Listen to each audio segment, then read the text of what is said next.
నీవేనయ్యా నా జీవిత కాలమంతా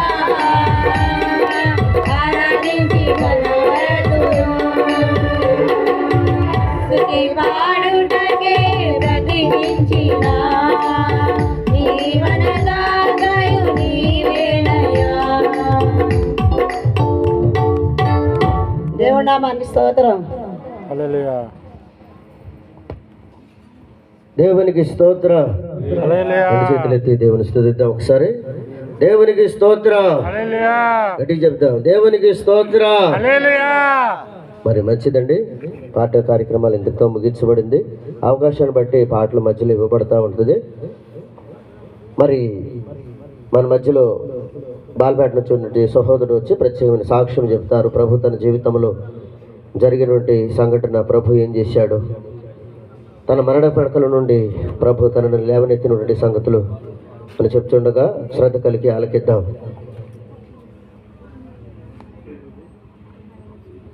కళ్ళు మూసుకొని ప్రార్థన చేసుకుందాం. సంఘం సాక్ష్యం నిమిత్తము ప్రార్థన చేసుకుందాం. కళ్ళు మూసుకోండి. మహాగరుడైన దేవా, మీకు వందనాలు, స్తోత్రాలు స్తోత్రాలు. ఇంతవరకు ప్రభు పాటల ద్వారా నీ నామానికి మహిమ తెచ్చుకునేందుకు నీకు స్తోత్రాలు. వాతావరణంలో మంచి వాతావరణం అనుగ్రహించినందుకు నీకు స్తోత్రాలు చెల్లిస్తున్నాం ప్రభా. బిడ జీవితంలో మీరు ఎన్నో కార్యాలు జరిగించారు. మరణ పడకల నుండి మీరు లేవనెత్తారు ప్రభు. తన సాక్ష్య రూపము నిన్ను పంచుకుంటుండగా మాటలు నోట్లో ఉంచి నీ నామానికి మహిమ తెచ్చుకోండి. సాక్ష్యం ద్వారా ఘనత తెచ్చుకోండి. నా ఎలాంటి గలిబిలు కాకుండా దగ్గరమైన మనసును మీరు దయచేసి నీ నామానికే మహిమ తెచ్చుకుంటాము. క్రీస్తు నామమున అడుగుచున్నాము తండ్రి, ఆమేన్. అది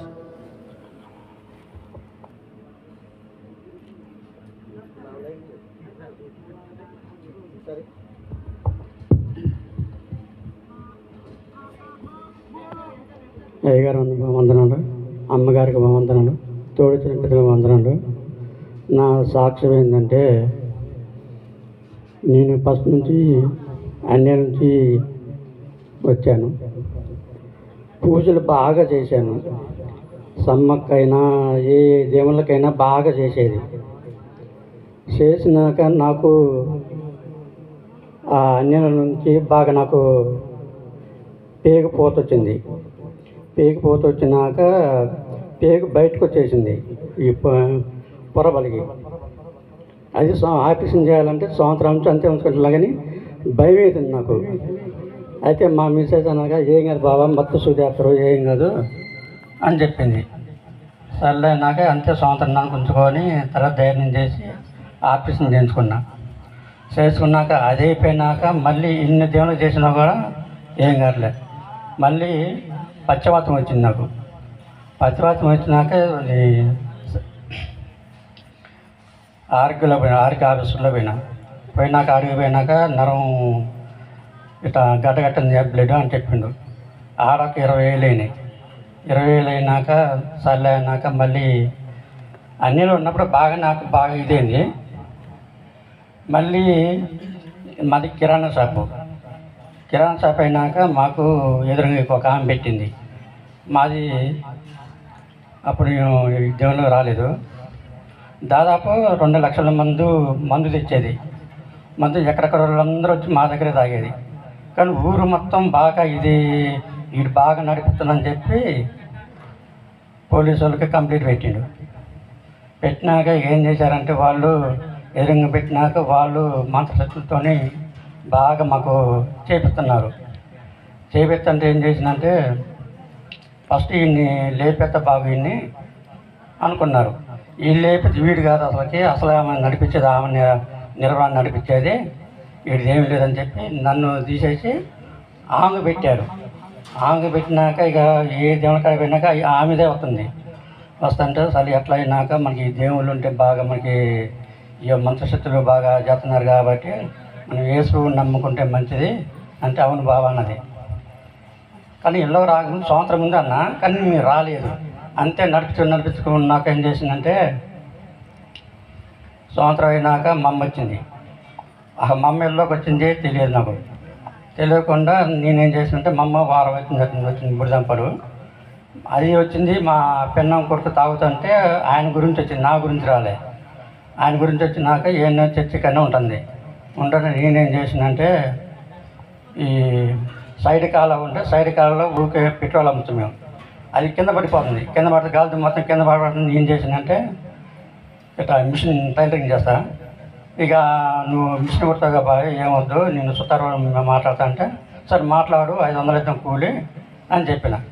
ఆయనకు ఎంతమంది చెప్పినాక వాళ్ళు రావట్లే, అట్నే పడిపోతుంది క్యాను. అయితే వాళ్ళు రావట్లే కానీ నేను కడతాను, నువ్వు ఇటుకల పోయి నేను కడతాను చేసి అని చెప్పిన. ఆమె ఏం చేసిందంటే దూరం ఎంత దూరం కాదు 8 ఇటుకలు తెచ్చిపెట్టి నేను మాలు కూరుపుతున్నా గిలాబ్ చేసి ఇట్లా లేసేసరికి ఎన్నపు నరం అనేది తొలగిపోయింది. అసలు నేను పైకి లేవలేకపోతున్నా, ఏం జరుగుతుంది, ఆ కొట్లో పడి బొరుగుతున్నా, ఏడుతున్నా ఏంది అని అన్నాక ఏం అంటే నొప్పి లేస్తుంది మరి సంగతి అన్నాక ఇక హాస్పిటల్ పోతే ఇంజక్షన్ ఇచ్చారు, ఒక ట్యాబ్లెట్ ఇచ్చి వేసుకొని తగ్గిద్దని చెప్పారు. తగ్గినాక ఏం చేసిందంటే అసలు ఏ మాత్రం తగ్గలేదు. అసలు డాక్టర్ దగ్గర పోవాలి నేను. ఆర్మీ డాక్టర్ దగ్గర పోతే వేశారు, తగ్గకపోతే ఇంకేం చేసిందంటే మా బాబాయ్ కమలా మెడికల్ షాపు కారు తోలుతాడు ఆయనకు డాక్టర్లు తెలుసు. అయినాక ఆయన దగ్గర పోతే మా బాబాయ్కి ఫోన్ చేస్తే వచ్చి తీసిపోయిండు. తెలంగాణ హాస్పిటల్కి తీసిపోయాను. తెలంగాణ హాస్పిటల్కి తీసిపోతే చూసి ఏంది రాము అంటే ఇట్లా మన్నయ్య కొడుకయ్యా ఇట్లా సంగతి ఇట్లా గోడ కడతంటే ఇట్లా లేచిండు, నరం తొరిగింది, ఏదో నడుము నొప్పి, మరి ఇంజక్షన్ వేయించిండు, ట్యాబ్లెట్ వేసుకున్నా తగ్గలేదు, మళ్ళీ 5 రోజుల నుంచి నిద్ర లేదు, అన్నం లేదు, ఏం లేదు, అసలుకే ఆయన తట్టుకోలేకపోతున్నాను అన్నాడు. అన్నాక సర్లే రామని ఎక్స్రే తీశారు. తీస్తే నరం తొలిగింది రాము అని చెప్పిండు. అన్నాక రామ అన్నాక సర్లేని మందు రాసి మొత్తం చేసినాక ఒక్క రోజుగా 15,000 అయిపోయినాయి. 15,000 అయిపోయినాక నాకు వేసుకుంటే మా నైట్ నుంచి మొత్తం నిద్ర పట్టలేదు. మళ్ళీ తగ్గట్లేదు, ఏమాత్రం తగ్గట్లేదు. ఒక ఆయన నా లెక్కన ఇంకొక ఆయనకు వస్తే ఆయన ఏం చేసిన హైదరాబాద్ మంది వాడు రాము మంచి తగ్గితే నాకు అంతే వచ్చిందంటే సరే రాము ఏం చేసినంటే ఆయన ఇచ్చిన స్లిప్ ఇస్తే దాని ప్రకారం మెడికల్ షాప్ ఆయన తెప్పించిండు. 1000 రూపాయలు ఒక్కొక్క ట్యాబ్లెట్ 1000 రూపాయలు ఉంటుంది. 10 ట్యాబ్లెట్ తెప్పించారు.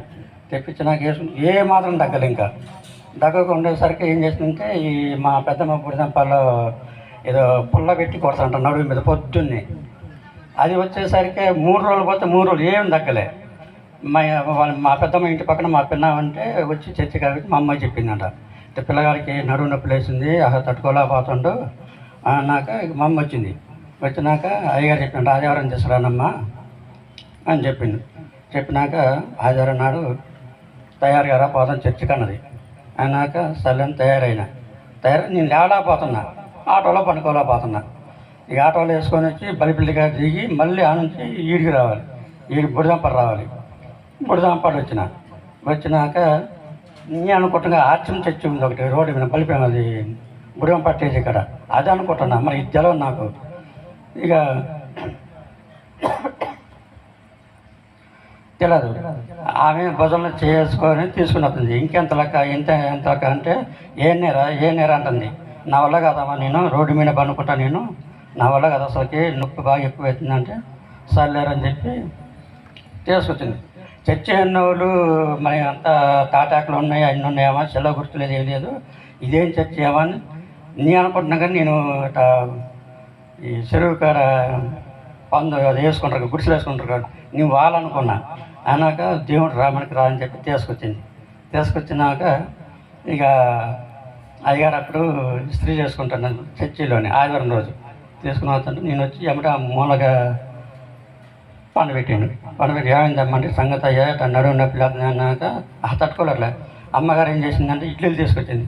నాకేం వద్దు అమ్మగారు, ఇడ్లీ వద్దు ఏమొద్దన్న, పాలు తాగేన్నది, పాలు వద్దు ఏమొద్దు అమ్మగారు, అసలుకి ఆ నొప్పికి నాకేమి తాగబుద్ధి కావట్లేదు, ఏం కావట్లేదు, అసలుకి నాకేం అర్థం కావట్లేదు అసలుకి అన్న. సర్లే పండుగయ్యా నువ్వు అన్నది. అనుకున్నాక ఏం చేసిందంటే ఇక ఆరాధన పాటలు పాడుతున్నారు, చేస్తున్నారు, ఆధారం జరుగుతుంది. అయ్యగారు ఆరాధన జరుగుతుంటేనే నాకు ఆ నొప్పి తగ్గుతుంది. దబ్బినాక అది సిమెంట్ పోలు ఉంటే దానికి ఆనుకున్నాక ఏం చేసింది, తగ్గింది అయ్యా అంటే తగ్గింది అయ్యగారు అన్న. తగ్గిందన్నాక ఆరాధన అయిపోయింది, మొత్తం అయిపోయింది. కూర్చోబెట్టి అయ్యా తగ్గింది అయ్యారు అన్న. మరి నువ్వు నమ్ముకుంటావా అన్నాడు. నమ్ముకుంటా అయ్యా అన్న. సరే అయినాక ఇక ఒక వారం పోయినాక 2వ వారం మళ్ళీ వచ్చింది. పని చేసుకుని వచ్చిన ఇక నేను అప్పుడు ఆటో మీద వచ్చిన, ఇప్పుడు పని మీద వచ్చిన. పని మీద వచ్చినాక ఏం చేసిందంటే, మరి ఏందయ్యా మరి నమ్ముకుంటావా, మరి తగ్గిందని పోతాం లేదయ్య గారు, ఇన్ని దేవుళ్ళకి నేను మొక్కినా చేసినా ఏమైనా తగ్గలేదు, నేను యాటపోతులు కోతున్నాను అది కోతున్నాను నాకు కాలేదు, నువ్వు ప్రార్థన చేస్తే నాకు తగ్గింది, నాకు నీ వదిలిపెట్టిన అయ్య గారు, నీ సచ్చినంతకాలం నీ ఇల్లునే ఉంటా, నేను మా మిసేజ్ రాయిపోయినా నేను ఒక్కని మాత్రం నేను వస్తాను నేను అన్న. సర్లే అన్న. అన్నాక మరి కిరాణా షాప్ ఉంది కదా మీకు అన్నాడు. ఉంది అయ్య గారు అన్న. మనకి అన్న అలవాట్లు ఉన్నాయంటే ఏం లేదు అయ్య గారు అన్న. కాకపోతే మందు అమ్ముతారంటే అమ్ముతాం అయ్య గారు అన్న. అయినాక మరి మందు అమ్మకూడదు అయ్యా నువ్వు అన్నాడు. అట్లా మరి ఎట్ట అయ్య గారు అంటే అదే అన్నాక ఇక ఎమ్మెల్యే కోటర్స్ ఎలక్షన్లు వస్తుంటే అప్పుడు వాళ్ళు బార్ షాప్ వాళ్ళు వద్దన్నారు, అమ్మొద్దన్నారు. ఆయన తెచ్చి ఏం చేసిందంటే అట్లా నేను పెట్టినా వాళ్ళు కంప్లైంట్ పెట్టారు పక్కన వాళ్ళు, ఇబ్బంది బాగా చెప్తుందని పట్టుకొని పోయారు. అవన్నీ దొరికినాయి, 4 దొరికినాయి. కొన్ని చైన్లో దాచిన 4 దొరికినాక మళ్ళీ ఇక జీబెక్కించుకొని ఎమరిని ఫోన్ చేసి బార్ షాప్ అని ఫోన్ చేస్తుంటే ఎస్ఐ గారు నువ్వు ఫోన్ చేస్తావరా నేను నిడిపియాలని అని చెప్పి చెరువు కంచి తీసిపోయినాక ఏరే ఊళ్ళో 4 కేసులు దొరికినాయి. కేసులు దొరికినాక స్టేషన్ తీసిపోయినాక వాళ్ళు అన్నారుగా ఈ కేసు మొత్తం ఈయన మీద నెత్తి అని చెప్పి అన్నారు. ఆయన దొరికిన 4 కేసులు, నాయి 4 కోటర్లు దొరికినాక సరైనాక ఆయన లంచం పెట్టేసి చేసినాక ఇక కోర్టుకు వేసారు. ఇక నాది కోర్టుకు వేసి 3 సంవత్సరాలు తిరిగి నేను దేవుని నమ్ముకోకముందు. అయినాక అయ్యగారు చెప్పిందిగా మందు అమ్మద్దాయని, అయ్యా నీకు 6 నెలల్లో నీకు కేసు కొట్టేస్తారు అయ్యా, నీకు సుప్రీంకోర్టు నుంచి కోర్టు నుంచి కానిస్టేబుల్ అవుతారని చెప్పిండు. కొత్తగా నమ్ముకున్నాక నేను ఆ రోజు చెప్పినాక నువ్వు ఇదే ప్రార్థన చెయ్యా నీకు కేసు వస్తుంది కొట్టేస్తారు అన్నాడు. అయినాక నేనేం చేసిన అదే అయ్యా కొట్టేయాలని ప్రార్థన చేసిన.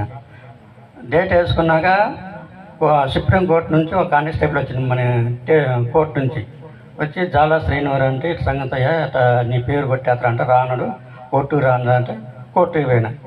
జాలా శ్రీనివారు అంటే నేనేనా అన్న. అయినాక దాన్ని కొట్టేసిన 5,000 తీసుకుంటూ కొట్టేసిండు. ఇక లేదు. ఇంకో సాక్ష్యం ఏంటంటే నాకు కొట్టిపెట్టినాక 10 లక్షలు అప్పైంది. 10 లక్షలు అప్పైనాక ఒక 50 లక్షలు ఒక కమ్మామ తీసుకొని అయిపోయి పెట్టిపోయింది. పెట్టినాక ఏం చేసిందంటే ఆమె ఇక అందరూ అప్పులందరూ మా మీద పడరు. ఇక వీడు కూడా అయిపోయి పెడతామని అంటే నేనేం చేసిందంటే లేదండి నేను ఇస్తామండి మేము వడ్డీతో ఇస్తాం అంటే లేదయ్యా మాకు కావాలి అసలు కమ్మాయి నమ్మకం 10 లక్షలు 50 లక్షలు అయిపోయి పెట్టిపోయింది, నువ్వు 10 లక్షలు ఇవ్వాలి అందరికీ, మాకు లక్షలు ఇవ్వాలి మాకు అన్నారు. నాకు అసలు మా అమ్మ దగ్గర పోయినా ఆమె సంగతి అమ్మ మరి ఇట్లా అప్పులు అవుతున్నారు ఆమె సంగతి ఒక 10 లక్షలు కావాలా అంటే లేవయ్యా నా దగ్గర మీ అత్తగారు నడుకోపో అన్నది. మా అత్తగారు అనేసరికి నేను మా మిస్ పిల్లలందరూ పోయి అమ్మాయి సంగతి అమ్మ నాకు ఇట్లా కావాలని డబ్బులు అంటే వాళ్ళ అమ్మ ఇస్తే నేను ఇస్తా అన్నది. నాకు సిరాకాలు 5 లక్షలు ఇస్తాం అన్నది. అన్నాక సర్లే అనుకున్నా వచ్చినాం. అమ్మాయి అత్తయ్య 5 లక్షలు ఇస్తాను అన్నాడమ్మా నువ్వు ఒక 5 లక్షలు అంటే సర్లే అన్నది. 4 రోజులు టైం పెట్టింది. నేను ఇస్తాను నీ చెబితే వాళ్ళకి ఏం చేసి 4 రోజులు అయినాక వాళ్ళు చెప్పిన 4 రోజులు వాళ్ళకి 5-6 రోజులు చూశారు. చూసినాక వాళ్ళు రాలేదు.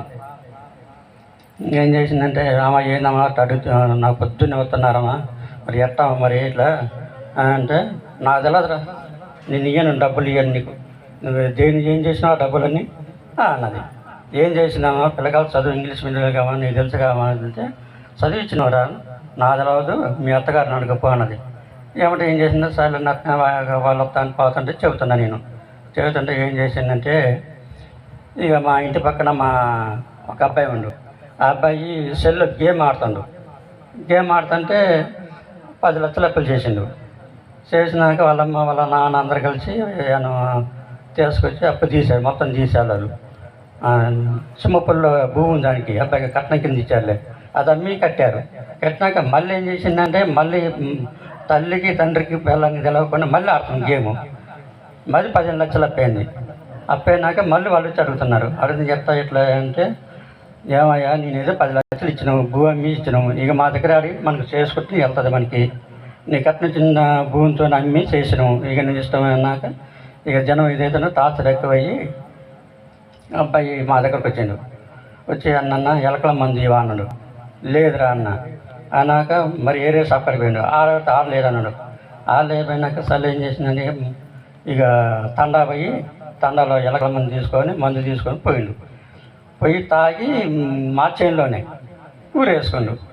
ఊరేసుకున్నాక ఇక చచ్చిపోయినాక ఇటుక బిడ్డలు తయారు చేస్తుంటే అది టాటర్ మీద ఇటుకలు వేసుకుని వస్తున్నారు. వాళ్ళు ఏంది కాళ్ళు ఉన్నాయి ఊగుతున్నాయని చెప్పి వాళ్ళు టాటర్ రాక్షసి వచ్చి చచ్చిపోయినారు. వాళ్ళు ఊళ్ళోకి వచ్చి ఊరు అబ్బాయి చేల్లో ఊరేసుకున్నాక ఊరంతా చూసినాక అది పేపర్లో పట్టది అప్పుల పాలు అయ్యి చనిపోయినని. ఆ పేపర్ ఏం చేసి పేపర్ అన్న టీవీలోకి ఇస్తే అది మా అత్తగారు చూశారు.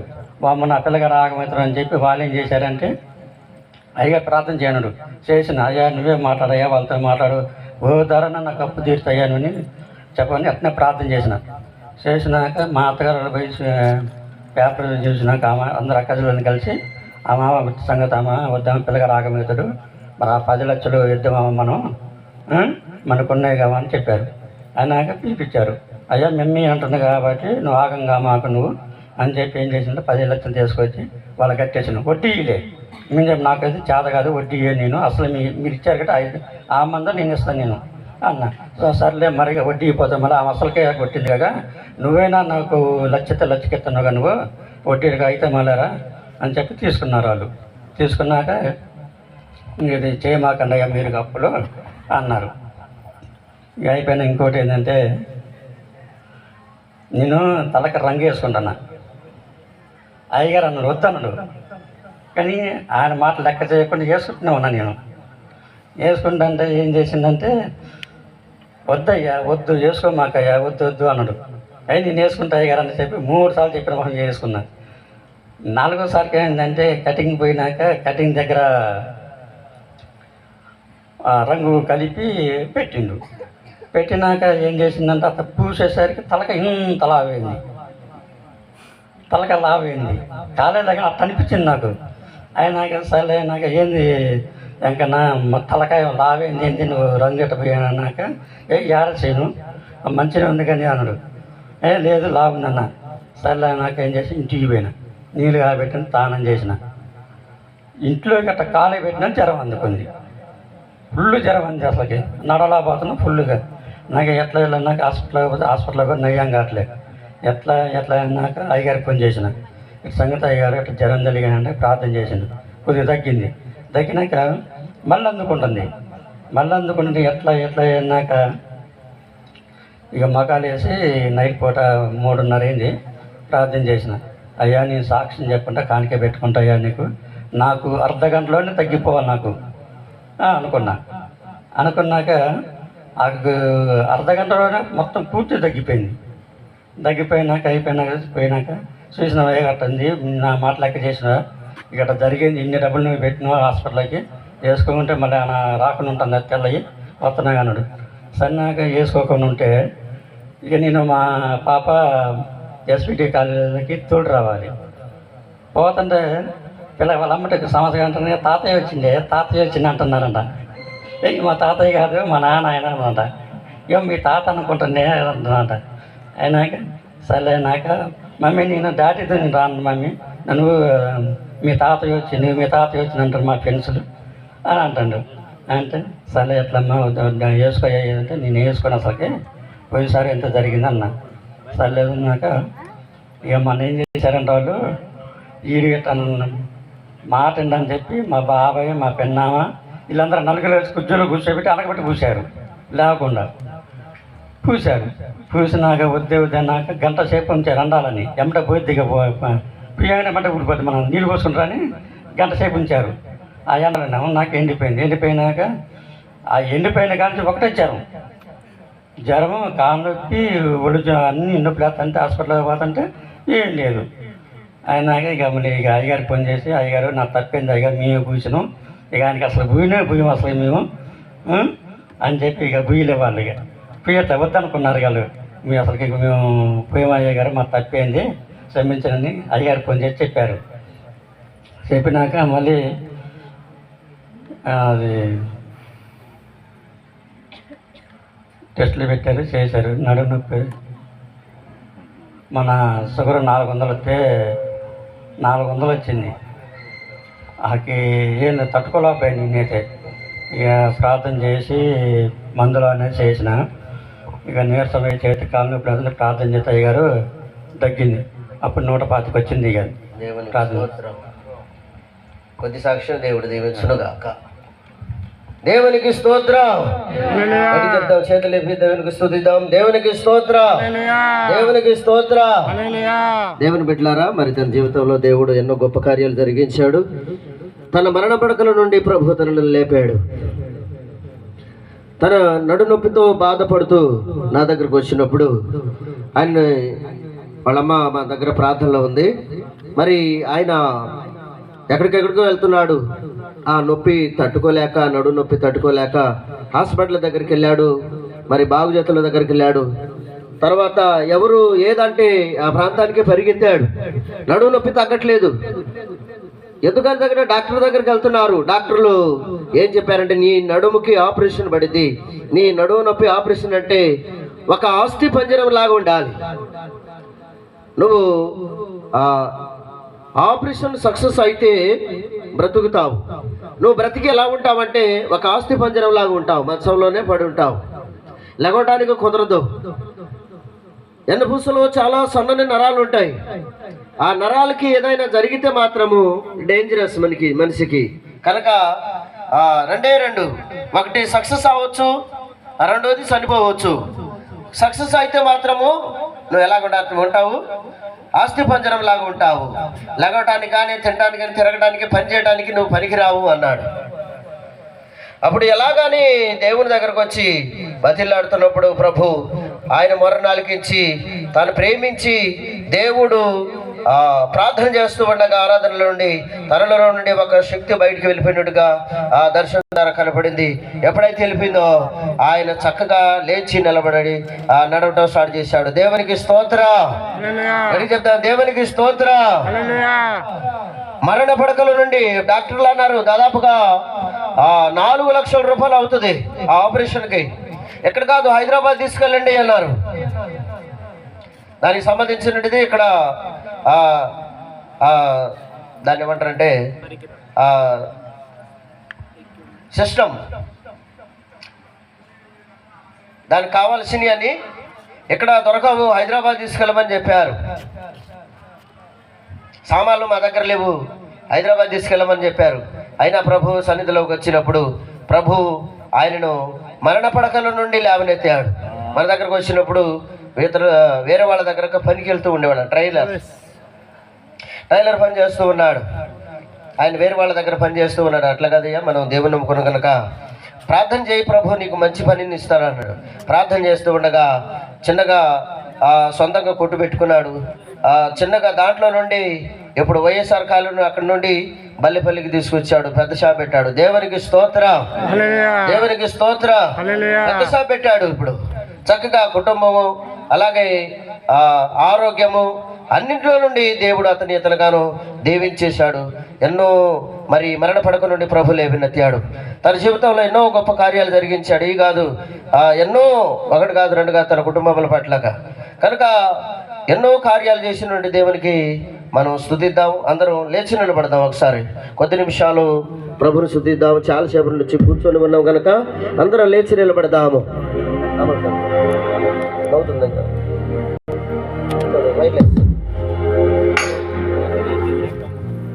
అందరం లేచి నిలబడదాము. చాలాసేపటి కూర్చొని